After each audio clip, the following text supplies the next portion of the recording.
Allah, Allah, Allah, Allah, Allah, Aziz Allah, Allah, Allah, Allah, Allah, Allah, Allah, Karim Allah, Allah, Allah, Allah, Allah, Allah, Allah, Subhanallah, Allah, Allah, Allah, Allah, Allah, Allah, سلطان الله يا ربي أنت السلطان.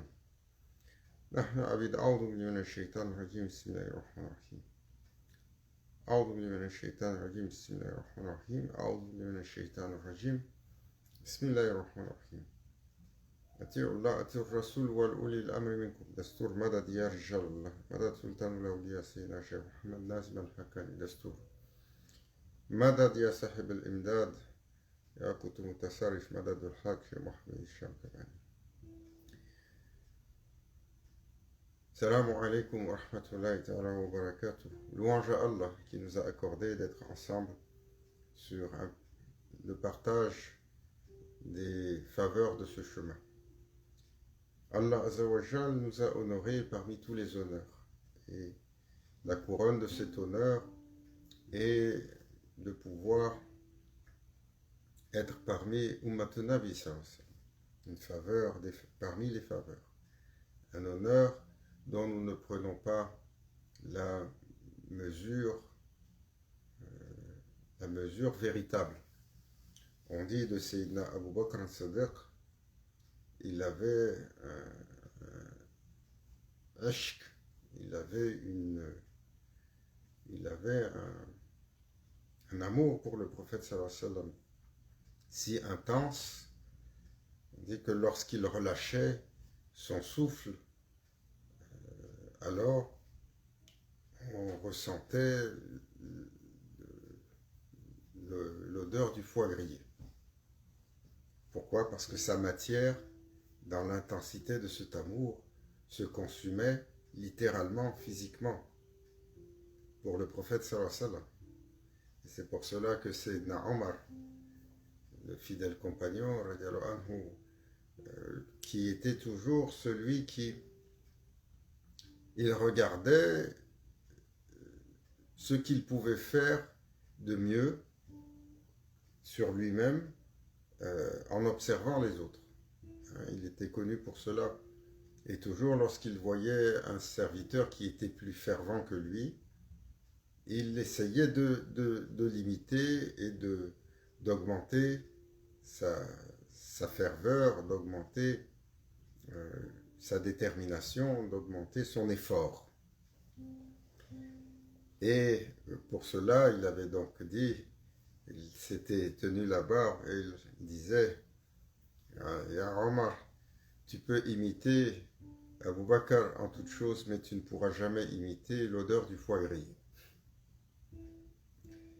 Et c'est pour cela que le prophète sallallahu alayhi wa sallam a dit à propos de Sayyidina Abu Bakr al-Sadiq, il n'est pas plus élevé que vous dans une autre chose, mais dans une réalité que Allah a mis en lui, dans la foi qu'il a déversée en lui, et cela procède de son Seigneur, et il a été choisi et élevé en cela.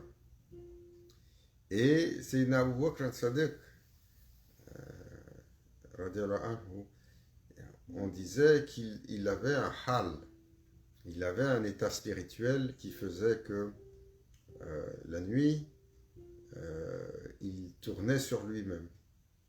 Comme aujourd'hui nous avons dans l'ordre soufi des Mevlavi, les derviches tourneurs, quand les gens parlent des rituels dans les ordres soufis, d'où est-ce que ça procède et pourquoi ils sont comme ci ou ils sont comme cela.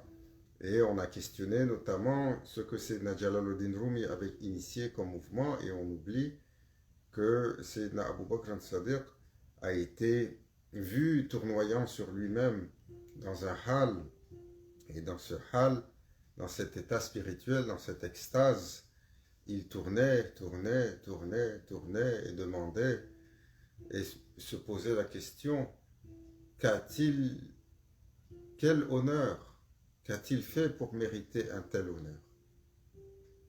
Et il parlait à son Seigneur, quel honneur qu'ai-je fait pour un tel honneur que d'être le compagnon, d'avoir connu, d'avoir rencontré, d'avoir accompagné le bien-aimé d'Allah. Quel honneur! Et il avait cet état, on disait, la nuit, alors qu'il était seul avec son Seigneur, il avait cet état. Et donc, Sayyidina Jalaluddin Rumi, par la suite, avait eu cette inspiration d'enseigner le tournoiement à ses disciples. Et ce tournoiement était également dans une recherche de l'extase, car il disait que Allah Azzawajal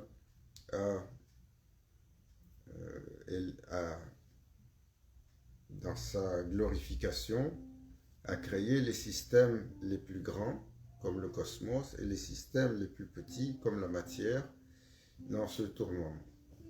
Et lorsqu'on part de l'atome avec les électrons qui sont dans leur spin, et que l'on monte par la suite, qu'on arrive au niveau de la Terre qui est en rotation, et au niveau du système solaire qui est en rotation, et au niveau de la galaxie qui est en rotation, et au niveau de l'univers que nous voyons qui est en rotation.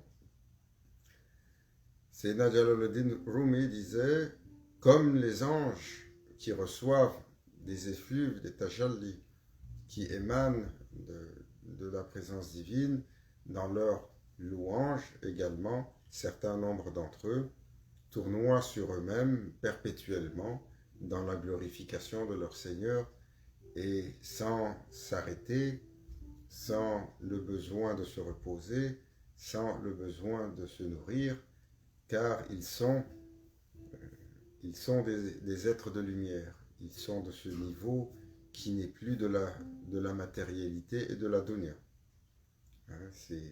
Nos scientifiques d'aujourd'hui seraient très intéressés à comprendre comment produire de l'énergie de façon éternelle sans aucun effort. Et Allah a fait ça pour les anges et il a créé des systèmes d'énergie qui perdurent. Nous voyons aujourd'hui ce que le soleil est capable de faire, une étoile qui perdure, qui est là déjà depuis des milliards d'années et qui va encore irradier de sa chaleur, de sa lumière pendant quelques autres milliards d'années. Ces systèmes qui sont si puissants, qui sont au-delà même de la conceptualisation par l'esprit humain, sont une simple manifestation de la grandeur du Seigneur des mondes. Et donc, Sayyidina Jalaluddin Rumi avait parti ce tournoiement pour lui et avait enseigné à ses disciples. Et dans le tournoiement, une main, la main droite levée vers les cieux et l'autre, la gauche, vers le bas, il disait celui qui arrive à s'harmoniser, alors à libérer son cœur de l'emprise terrestre et à s'harmoniser avec cette glorification globale, recevra d'une fontaine qui émanera de cette présence divine. Donc la main était pour recevoir cette lumière qui descendait et qui par la suite, dans le catalyseur du serviteur qui est dans cet état méditatif, alors retransmet ce qu'il reçoit et le déverse pour la terre et ses habitants. Et ce mouvement-là, pour nombre d'ordres soufis, imitait également le mouvement des anges. On dit dans le dhikr, si vous voyez les dhikr, soit les gens sont en oscillation, ou parfois, comme dans le sama, ils tournoient sur eux-mêmes, ou alors ils sautillent sur eux-mêmes, comme on va voir dans bien des ordres soufis, et on dit ces mouvements d'oscillation, de tournoiement et de sautillement imitent les trois mouvements qui ont été décrits des anges autour du trône divin, autour du Kursi, qui louent leur Seigneur et dans cette extase-là tournoient ou aussi en louange ou sautent sur eux-mêmes perpétuellement. Et donc, quelle faveur Sayyidina Abu Bakr reconnaissait? Une faveur qui pour nous échappe toujours.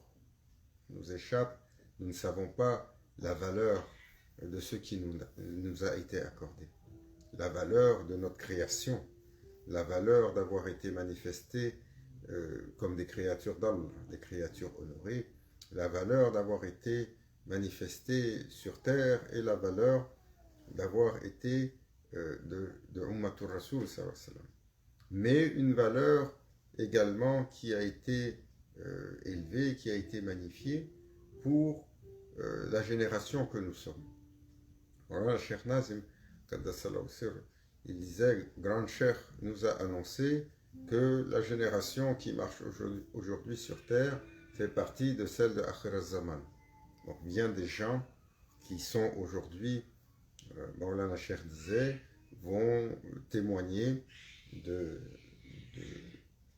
l'épilogue, donc de la fin de l'histoire des enfants d'Adam et de leur rythme depuis l'arrivée de Sayyidina Adam alayhi salam, dans une dichotomie entre le bien et le mal, et nous allons arriver à l'épilogue de cette histoire-là, où l'humanité va sombrer dans un gouffre important pour de ses cendres renaître sous l'ère de Sayyidina al-Mahdi alayhi salam, qui ouvrira alors la porte pour Sayyidina Isa, pour Jésus, que la paix soit sur lui. Et Grand Cheikh disait, vous êtes à l'aube de cela. Et sur la prédiction qui avait été faite par le prophète sallallahu alayhi wa sallam, il indiquait bien des choses à venir, expliquait des choses que le prophète sallallahu alayhi wa sallam avait dit, et actualisait même un certain nombre la compréhension d'un certain nombre de hadiths, et est allé jusqu'à prédire ce que nous avons vécu durant les 30-40 dernières années. Grand Cheikh disait, par exemple, il disait comment le bloc soviétique allait tomber, comment les États-Unis allaient devenir l'unique pôle de puissance, et on était dans les années 60, en pleine guerre froide, deux gros blocs identiques s'affrontaient. Et par la suite, il expliquait bien des changements sur ce monde, mais prédisait également le retour, alors que tout le monde pensera que la Russie est alors réduite à la puissance, elle se relèvera et partira des hostilités qui nous plongera dans quelque chose de grand. Et Grand Cheikh, dans cela, alors, avait mentionné à Maulana Cheikh Nazim en disant ô mon fils, tu es celui qui va devoir préparer la génération, ou une partie de la génération qui va connaître cette fin-là. Donc tu vas préparer à la fois les leaders et les autorités spirituelles, et tu vas préparer un certain nombre de disciples et de responsables pour les événements à venir. C'est pour ça que Maulana Cheikh, quand on avait atteint la fin des années 90, on était arrivé au début des années 2000, vous savez, dans cette transition-là, Maulana Cheikh avait voyagé, on dit, chaque année, il était plus de la moitié du temps, il était en dehors de chez lui, avec son bâton de pèlerin, avec sa canne, à marcher la terre, sous le temps de Grand Cheikh, à pied, même à dos d'âne, on a dit qu'il s'est déplacé. Mais en voiture, en avion, en bateau, il est allé aussi loin que le Japon, l'Alaska, les Amériques, le fin fond de l'Indonésie, et tout ce qu'il y a entre, pour porter l'enseignement du prophète sallallahu alayhi wa sallam, parler de gens d'islam, mais surtout parler aux gens également de tariqa, donc de spiritualité, et leur rappeler cet important héritage pour tous les enfants de Sayyidina Adam alayhi salam.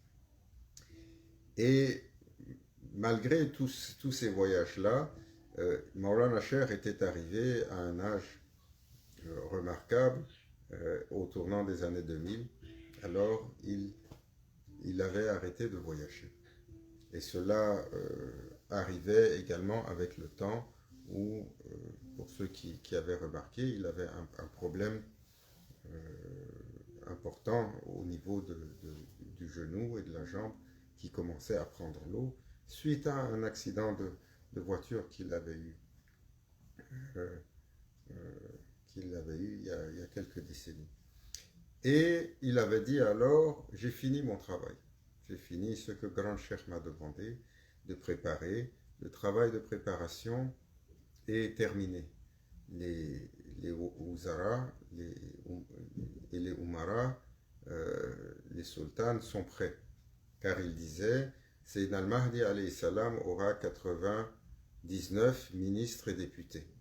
Et tous doivent être préparés à cette fonction, à cette tâche. Et il disait également, Sayyidina Mahdi alayhi salam, sous son temps, la terre sera sous l'autorité de 99 sultans. Donc Allah a établi pour toute la terre 99 royaumes. Et ces royaumes seront sous l'autorité de 99 sultans. Comme une royauté céleste, comme on la voit, on en a entendu parler dans les plus belles épopées, dans les plus beaux contes, dans les plus belles histoires, et comme la royauté grande, noble, vertueuse, illuminée de nos prophètes qui ont été des rois. Par exemple, Sayyidina Zulkarnain, alayhi salam, Iskandar, ou alors Sayyidina Daoud, alayhi salam, David, ou alors son fils, Sayyidina Suleyman, alayhi salam, Salomon, qui ont été la manifestation de cette royauté sublime. Mais les 99 qui viendront alors dans cette période-là auront un degré particulier dans leur royauté, car le mal ayant été anéanti par Sayyidina Isa alayhi salam, par Jésus, les 99 royaumes vivront une ère illuminée où le mal a disparu, où les créatures vivent ensemble en paix, en harmonie. Les humains ne connaissent pas de mal dans leur corps, ne connaissent pas de mal dans leur esprit, ne connaissent pas de mal dans leur cœur, dans leurs intentions, dans leurs pensées.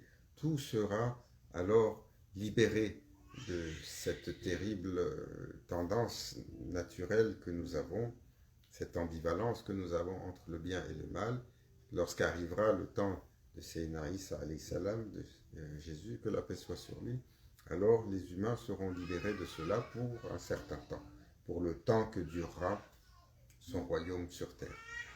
Et donc, durant cela, ceux qui vivront seront les plus choyés. Pourquoi? Parce que le prophète sallallahu alayhi wa sallam a prédit cette génération, c'est la génération de la fin, la génération qui aura cette difficile tâche de connaître cette transition si difficile de la fin, de la suprématie de la corruption, de la suprématie de l'illusion, de la suprématie de l'ignorance, hein, cette ignorance que le prophète sallallahu alayhi wa sallam a appelée jahiliyatan, une ignorance si intense que les humains perdront toute capacité de guidance. Hein, il a cette incapacité de trouver la vérité, de trouver la guidance. Il l'a comparé, il a dit la confusion sera comme un morceau de nuit obscure. Hein, et alors, ô combien bienheureux ceux et celles qui trouveront un sentier de lumière. Hein, et c'est pour cela, le prophète sallallahu alayhi wa sallam a dit, quand viendra ce temps-là, ce qui était requis pour les compagnons de remplir sur leurs obligations et leurs recommandations, de remplir 9 parts sur 10. Le prophète sallallahu alayhi wa sallam a dit, quand viendra cette génération-là, s'ils arrivent à remplir 1 sur 10, alors ils surpasseront tout le monde. Maulana Cheikh Hicham nous avait raconté cette fameuse histoire de Grand Cheikh que le prophète sallallahu alayhi wa sallam, lorsqu'il avait dit « Mes frères me manquent » aux compagnons. Et il avait eu cette mine triste. Et les compagnons qui étaient présents, les intimes, parce qu'il faut se rappeler que dans les narrations prophétiques, il y a des hadiths qui ont été mentionnés devant un très grand nombre de personnes. Il y a des hadiths qui ont été mentionnés devant un nombre de personnes beaucoup plus restreint. Car les hadiths mentionnés devant le plus grand nombre de personnes sont les enseignements qui sont de la généralité, qui sont du commun. Quand les cercles étaient plus restreints, et il y en a eu de ces cercles restreints, ils étaient empreints d'un autre niveau de spiritualité, et c'est pour ça qu'on a des hadiths qui vont commencer, par exemple, où le prophète sallallahu alayhi wa sallam demande « Il y a-t-il un étranger parmi nous ?» Et lorsque les compagnons répondent non, il disait alors « Fermez les portes ». Et là, ceux qui allaient se déployer étaient d'une autre chose.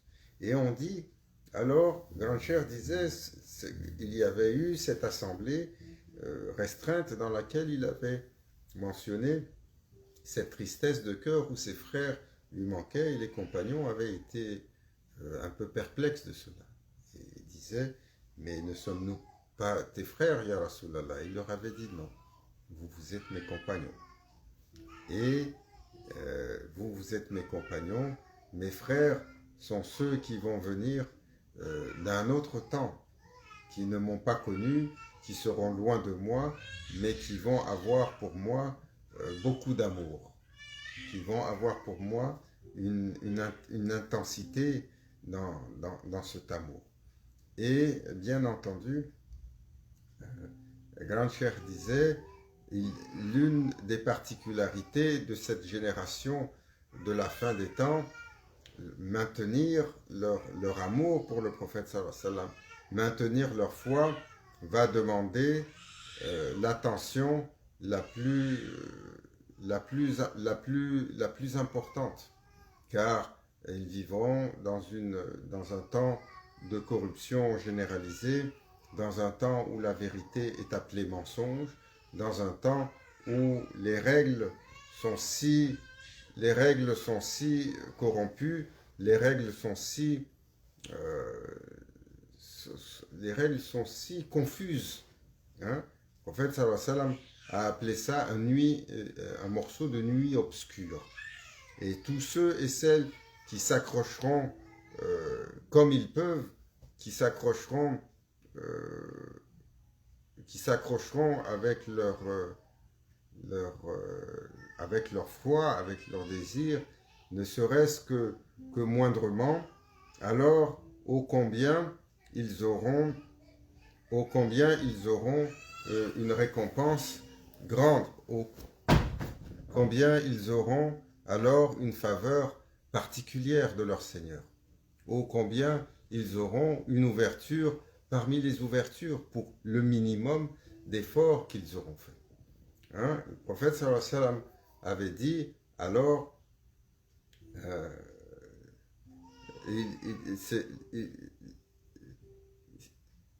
il y aura cette génération qui sera si choyée que lorsque elle arrivera de sa réalité, lorsqu'elle arrivera le jour du jugement dernier et qu'elle apparaîtra, cette génération sera appelée, alors les prophètes eux-mêmes seront perplexes de leur brillance et de leur lumière et de l'intensité et diront mais qui sont ceux-là? Et on annoncera, ceux-là sont les gens de la dernière génération. Et les compagnons donc avaient questionné, Ya Rasulallah, comment va être leur foi pour qu'ils soient reconnus d'une telle façon. Et sallallahu alayhi wa sallam leur avait dit, leur foi sera tellement vacillante.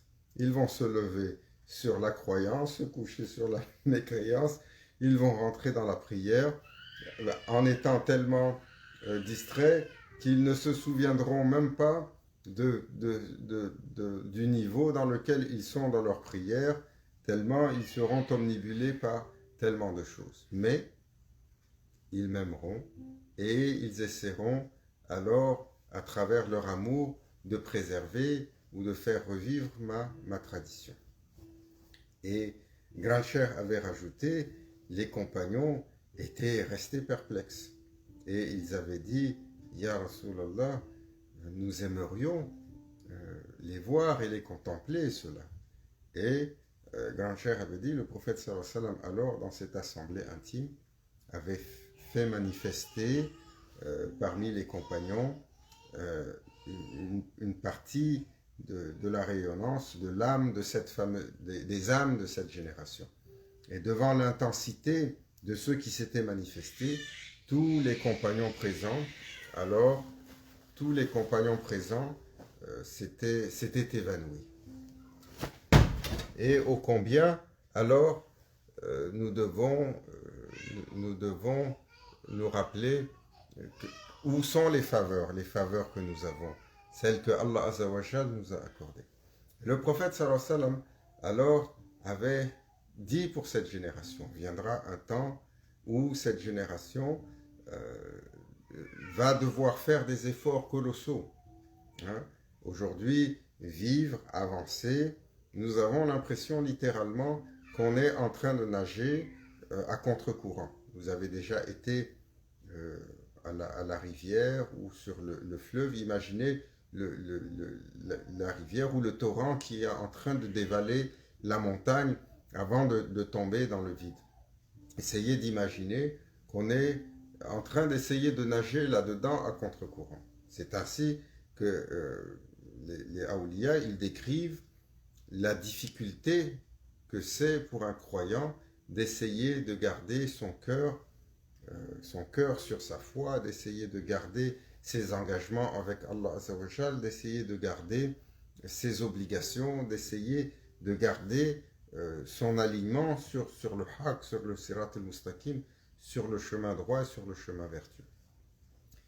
Et cet effort est si colossal, si difficile, que celui qui fait le moindre effort, alors sa récompense est extrême. Et donc, le prophète sallallahu alayhi wa sallam avait dit, vous allez voir, les gens dans ce temps vont vivre un temps si difficile que ceux qui vont passer devant les cimetières, de par leur état de mal-être intérieur et de souffrance intérieure, vont espérer être à la place de ceux qui sont déjà là. Car ça deviendra presque insupportable que de vivre. Et de l'autre côté, vous allez voir de plus en plus jeunes les enfants qui vont commencer à avoir des cheveux blancs, tellement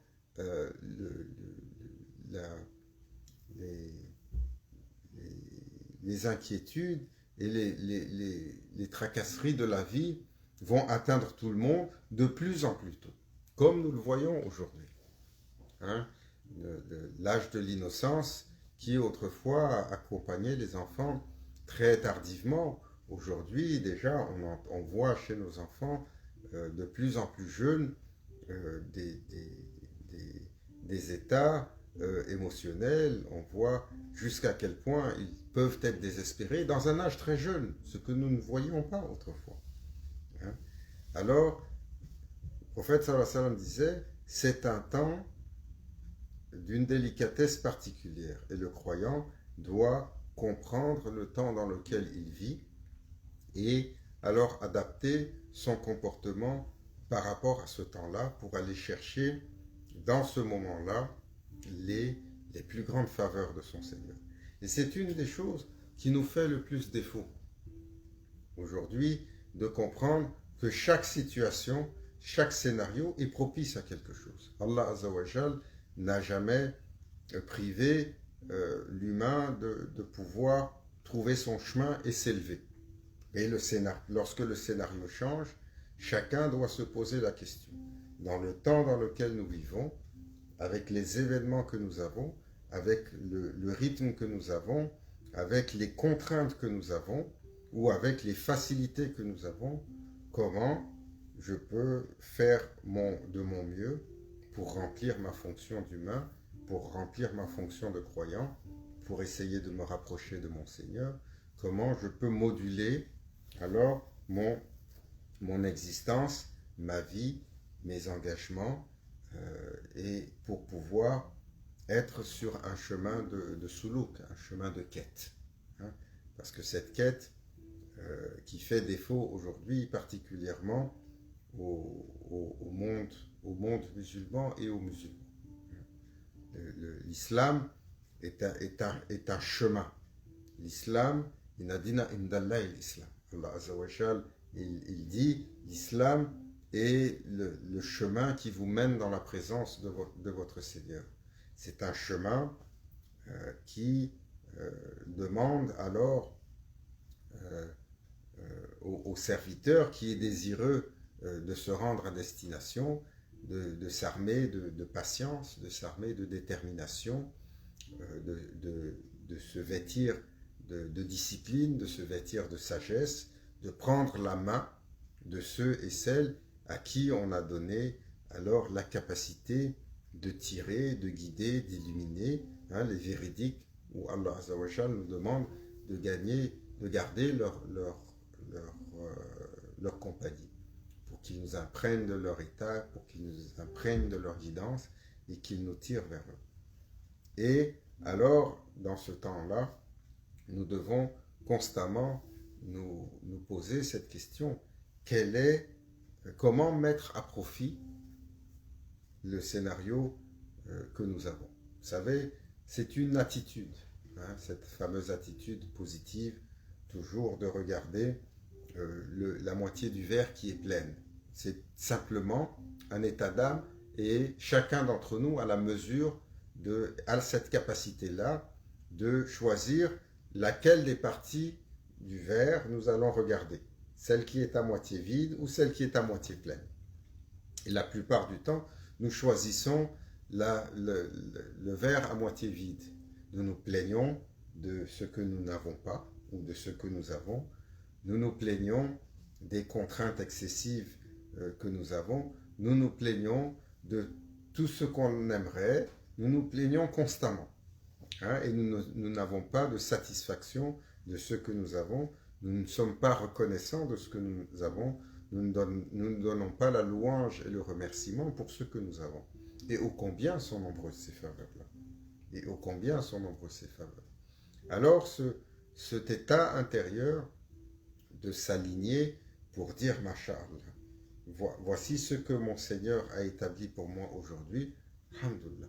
Comment, dans ce scénario de vie-là, avec les contraintes que j'ai, je peux faire mon service, je peux faire mon adoration, je peux essayer de m'élever tous les jours de façon modeste, certes, car nous ne sommes pas les croyants des premières générations, donc même dans nos efforts, nos moyens peuvent être modestes, mais il faut que nos moyens soient modestes et constants.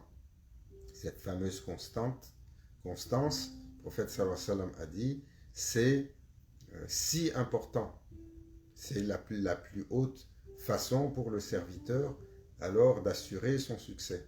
À ce propos, grand cher Abdullah Faiz Dagestani disait, lorsqu'il adressait à propos de cette constance, il disait, si l'un des mourides garantit alors son dhikr, s'il garantit de garder son dhikr, sa awrad quotidiennement, nous lui garantissons qu'il goûtera la wilaya, qu'il goûtera la sainteté avant de sortir de ce monde. Hein? Ô combien c'est difficile de garder cette awrad, ô combien. Si on arrive à la faire dans la journée, c'est un miracle. Pour certains d'entre nous, ou si on arrive à la faire même dans la semaine, ça reste un miracle. Si on se souvient même parfois qu'on a des awrad à faire et on a des exercices d'ordre spirituel qui nous permettent la purification, l'élévation, ça relève du miracle.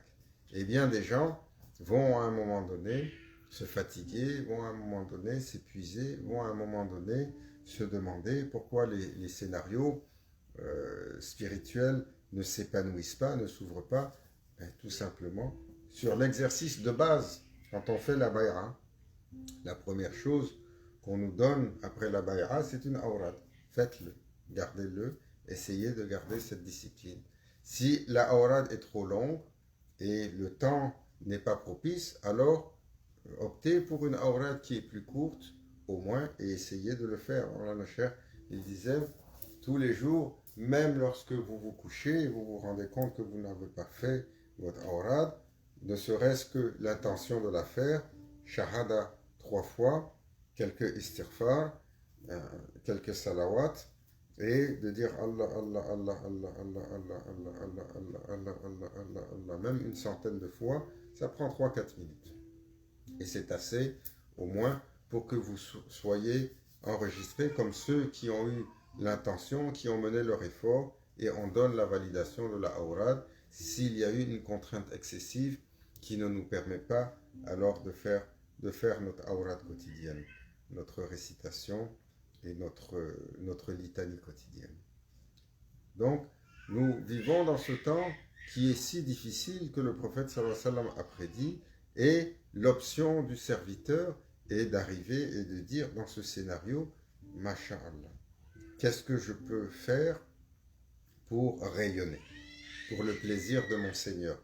Qu'est-ce que je peux faire pour rayonner dans la satisfaction de mon Seigneur? Qu'est-ce que je peux faire pour rayonner avec le hamd, avec le shukr? Et alors, trouver le chemin et continuer cette quête subtile, cette quête sublime sur le chemin vers mon Seigneur, le chemin de l'islam, le chemin du iman, le chemin de l'ihsan. Alors aujourd'hui, c'est un rappel particulier pour tous que nous devons adopter cette attitude de constamment regarder et de trouver où se trouve la faveur pour nous. Cette faveur-là est de pouvoir tourner, et c'est une attitude qui est gagnante. Vous savez, les gens d'affaires, on va prendre un paradigme matériel, les gens d'affaires qui réussissent le plus, d'où vient leur réussite? Ce n'est pas simplement de la chance ou une opportunité simplement qui est arrivée. Les gens d'affaires les plus accomplis vous diront, dans toute situation, ils vont regarder quelle est l'opportunité. Hein? Et là où beaucoup de gens ne voient rien ou voient simplement des problèmes, eux voient une opportunité de changer, de faire une adaptation, d'augmenter la performance, d'augmenter les ventes, hein? Cette capacité à voir en toute chose une opportunité vers quelque chose d'autre, au lieu de voir la fin de son commerce ou la diminution de sa rentabilité, et le succès des meilleurs, des plus grands succès d'affaires. En spiritualité, le serviteur doit également avoir cette compréhension-là, qu'il y a dans tout scénario une opportunité. Hein? Il y a dans tout scénario, comme Cheikh Abdel Haq nous rappelait souvent sur les enseignements de Cheikh Nazim, chercher les vents favorables. Hein? Les vents favorables ne sont pas simplement lorsque le serviteur a un moment particulier comme Yom al-Jum'ah ou alors Laylatul Qadr. Les vents favorables arrivent chaque fois que le serviteur est attentif, regarde le scénario et se dit, dans tel scénario, alors tout de suite, il faut monter les voiles pour pouvoir prendre le vent qui est favorable. Dans le temps de Akhir al-Zaman, le prophète sallallahu alayhi wa sallam a dit, dans ce temps-là, c'est un temps favorable qui va amener à quiconque essaye minimalistiquement de faire un effort, va amener ô combien une récompense dans l'éternité. Quiconque essaye de s'attacher à sa foi, quiconque essaye de s'attacher à la sunna, quiconque essaye de s'attacher au chemin de l'islam, quiconque essaye de s'attacher aux valeurs qui tournent autour de la révélation, alors ô combien de faveurs pour lui. Celui qui fera un effort dans ce temps, comme celui qui a fait 1000 efforts dans un autre temps. Hein? C'est pour ça que grand cher Maulana Cheikh Nazim, Allah sanctifie son secret, lorsqu'il parlait du turban, il disait, grand cher lui avait dit, nous rentrons dans le temps où le turban va littéralement disparaître de la tête des musulmans. Hein? Qui porte le turban? Même parmi nous qui sont les étudiants de Maulana Cheikh Nazim, qui arborent le turban aujourd'hui, qui, quelques-uns parmi nous, allons mettre le turban pour aller au dhikr, pour aller à la derga ou à la zawiya, masha'Allah. Mais au-delà de ça, juste sortir dehors, les gens sont devenus gênés de porter le turban. Pourquoi? Parce que le shaitan en a fait un symbole d'obscurantisme, d'oppression. Hein? Maulana Cheikh Nazim, je me souviens, pendant sa vie, dans les années 80-90, les étudiants se promenaient avec leur turban et étaient forts de porter leur turban. Est arrivé la fin de la décennie 90 et un événement, un jour est arrivé, le tristement événement du 11 septembre, hein, où une équipe d'obscurs ont plongé l'humanité au complet dans un abîme, hein, dans une triste histoire. Et lorsque cet événement est arrivé, le porte-parole d'Al-Qaïda à l'époque, qui était Ben Laden, est venu à la télévision pour s'adresser au monde, pour s'adresser aux Occidentaux. Et il portait un turban. Il était l'un des premiers, des rares, parmi les groupes terroristes connus ou les revendications, parce qu'autrefois, les moudjahidines portaient souvent des tenues de combat noirs, ou alors ils portaient des chèches, mais peu avaient été vus dans la violence extrême de cette radicalisation, de ce djihad, peu avaient été vus portant le turban. Et il était apparu, et Maulana Cheikh avait littéralement, il avait été très mécontent en disant c'est le prémisse de quelque chose qu'il apparaisse avec un symbole si honorable, celui de la couronne des musulmans. Il a dit ça, c'est la couronne des croyants, la couronne des Arabes, pour dire la couronne des croyants. Et donc, ce fameux turban, le grand cheikh avait dit, quiconque dans notre temps arrive à faire un tour de turban et à le garder sur sa tête, Allah lui accordera l'élévation de 70 sédèques. Regardez, juste pour un tour de turban. Maulana Cheikh, il portait parfois des turbans qui avaient jusqu'à 11 mètres de cordée qu'il mettait, et ô combien de tours pour pouvoir attacher un tel turban. Pour un tour de turban, 70 fois la réalité du sadr est écrite pour ce serviteur-là, pour un effort si minime. Et c'est pour cela que nous ne devons pas, nous ne devons pas perdre espoir. Nous ne devons pas perdre espoir, même si les temps sont difficiles. Et nous devons toujours regarder où nous pouvons trouver les faveurs les plus grandes, les plus honorables, pour pouvoir essayer de chercher la satisfaction de notre Seigneur. Qu'Allah Azzawajal nous garde, nous guide et nous permette d'avoir cette attitude positive qui nous garde toujours à regarder dans les scénarios que nous avons, pas simplement les scénarios à propos de notre foi, mais dans tous les scénarios de vie. Qu'est-ce que nous avons? Ça, c'est ce qui m'a été donné, comment je peux en tirer le mieux et me satisfaire de ce que mon Seigneur a écrit pour moi, sans tomber dans le défaitisme ou sans tomber dans la médiocrité, mais toujours en gardant cet espoir, en gardant ce positivisme dans le cœur. Qu'Allah Azzawajal nous garde ensemble, Inch'Allah, sur le chemin de l'islam et nous rende éligibles au suluk à la quête et nous garde sous le regard de nos machers, leur accord de longue vie. Khasatan Sayyidina Cheikh Mohamed Hicham Kabani wa Cheikh Mahmed Adil ila Hadratina bil Fatiha.